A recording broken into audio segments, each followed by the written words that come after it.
بسم اللہ الرحمن الرحیم۔ اولاد کو زمانہ جدید کے مطابق تعلیم دو تاکہ رزق کما سکیں، اور دین کا علم دو تاکہ وہ برباد نہ ہو جائیں۔ قبر اس وقفے کا نام ہے جو مرنے اور اٹھانے کے درمیان ہے۔ یہ وقفہ ہے، مقام نہیں۔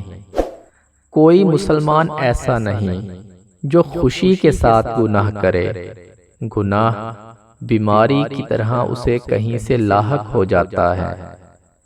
گناہ ہر وہ عمل ہے جو تمہارے لیے نقصان دہ ہے۔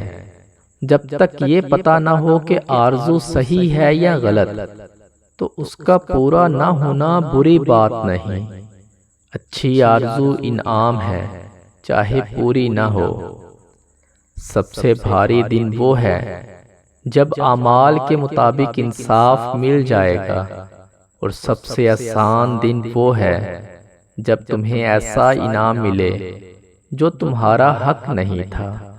جس دن کی رات آ گئی وہ دن اچھا تھا، اور جس رات پر دن طلوع ہوا وہ رات اچھی تھی۔ اس دنیا میں کوئی رات ایسی نہیں جس پر دن طلوع نہ ہوا ہو۔ وجود گھوڑا ہے اور روح اس کی سوار۔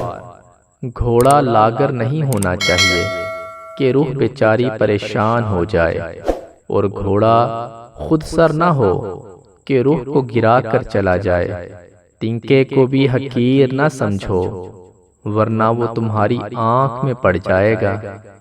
سکون آپ کے علاوہ جگہ کا نام نہیں ہے، اسی جگہ کے اندر خوش ہونے کا نام ہے۔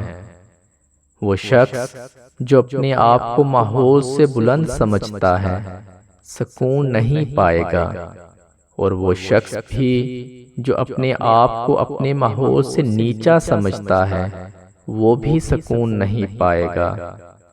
ایسا رزق جس میں زیادہ محنت بھی نہ کرنا پڑے اور جو حرام بھی نہ ہو، رزق کریم کہلاتا ہے۔ جب تک انسان کا ملان یا رویہ درست نہ ہو، اس کی محنتیں درست نہیں ہوتی۔